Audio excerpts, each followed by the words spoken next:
Hello to all, आपका स्वागत है द आर्ट ऑफ लेज़ीनेस के तीसरे अध्याय में। आज का टाइटल है सेल्फ डिसिप्लिन। इस अध्याय में आप ये जानेंगे कि हमारे जीवन में सेल्फ डिसिप्लिन का कितना महत्व है।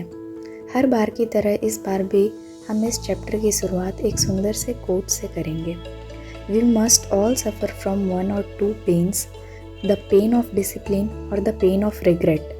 इस अध्याय की शुरुआत में लेखक ने सेल्फ डिसिप्लिन के मीनिंग को समझाते हुए यह बताया है कि सेल्फ डिसिप्लिन का मतलब होता है वैसे चीज़ों को करना जो आपके फ्यूचर के लिए अच्छा है।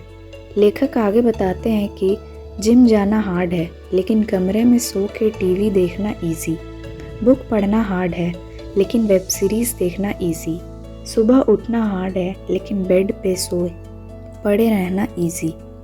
जो भी कार्य आपके जीवन को सुधारेगी वह सारे कार्य मुश्किल हैं। आपको हर बार कार्य करने से पहले ज़रूर सोचना चाहिए कि क्या ये कार्य करने से मुझे रिग्रेट तो नहीं होगा। अगर नहीं होगा तो वो काम आपको ज़रूर करना चाहिए। लेखक ने सभी चैप्टर में पॉइंट्स के माध्यम से समझाने की कोशिश की है। तो आइए अब पॉइंट और उसके अंदर के महत्वपूर्ण बातों को समझने का प्रयास करते हैं। तो हमारा पहला पॉइंट है do what needs to be done. इसमें लेखक यह बताते हैं कि सेल्फ डिसिप्लिन का मतलब होता है वो सब कार्य को करना जिसको करने की ज़रूरत है। अब अगर इसका मतलब हार्डवर्क करना होता है तो आपको वो करना ही चाहिए। यदि इसका मतलब स्मार्ट वर्क करना होता है तो आपको वो करना चाहिए। कभी भी जीवन में महत्वपूर्ण कार्य को इस वजह से करना नहीं छोड़े क्योंकि वो हार्ड है। दूसरा पॉइंट है procrastination is the enemy of self discipline.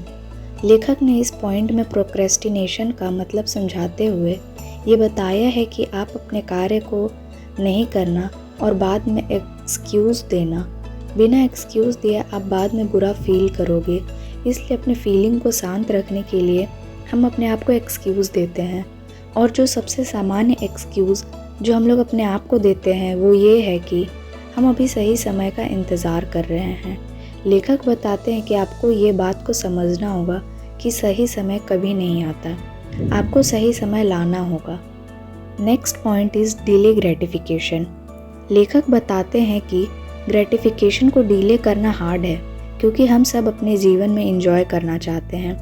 लेखक बोलते हैं एंजॉय करना गलत नहीं है, आप कीजिए, लेकिन इस बात को ध्यान में रखिए कि एंजॉय के चलते आप खुद को हार्म ना पहुंचा लें।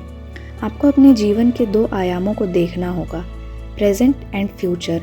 आप अपने वर्तमान के चलते अपने फ्यूचर को दांव पर ना लगाएं। अगला पॉइंट है डू इट नाउ, जो लेखक बताते हैं। इस पॉइंट की शुरुआत एक अच्छे से कोट्स के साथ करते हैं। Only put off until tomorrow what you are willing to die having left undone. इसमें लेखक हमें यह बताते हैं कि परफेक्ट टाइम कभी भी नहीं आता।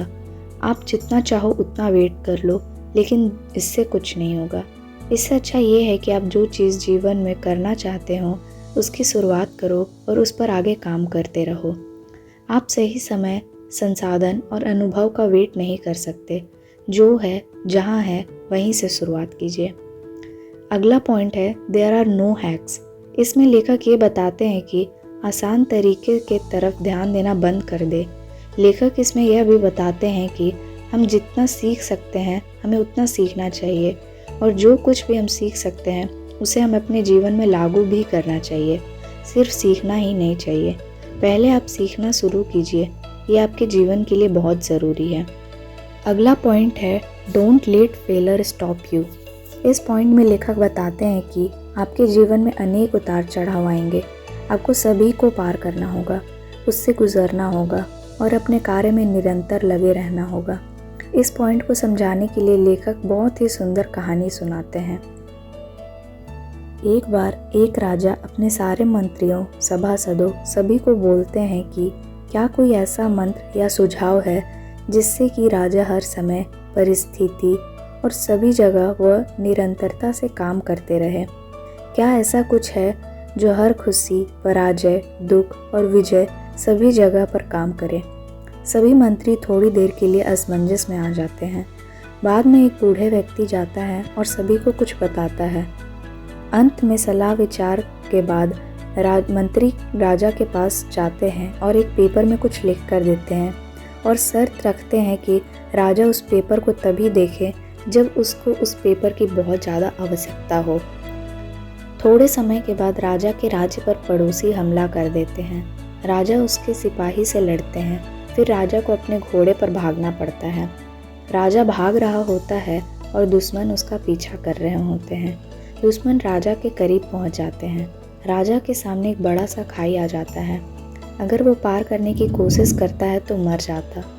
अब राजा को वो पेपर को खोलता है और देखता है जो मंत्री उन्हें दिए थे। राजा फिर से दुश्मनों को बहादुरी के साथ लड़ता है और उसे हरा देता है। अब राजा का फूलों के साथ स्वागत होता है। राजा एकदम खुश हो जाता है और फिर से वह उस पेपर को देखता है और शांत हो जाता है। इसी के साथ कहानी समाप्त होती है। अब आपके मन में यह सवाल होगा कि आखिर उस पेपर में ऐसा क्या लिखा था। तो दोस्तों, उस पेपर में लिखा था कि ये भी समय के साथ पार हो जाएगा, अर्थात सुख दुख हार जीत सब क्षणभंगुर है। आज है तो कल को चले भी जाएंगे, इसलिए अपने कार्य में निरंतर लगे रहें और कार्य करें। आज तीसरा अध्याय यहीं समाप्त होता है। अगले वीडियो में हम चौथे अध्याय को जानेंगे। कृपया चैनल को लाइक सब्सक्राइब करें जिससे अगला अध्याय अपलोड होने पर आपको सबसे पहले पता चल जाए। Thank you.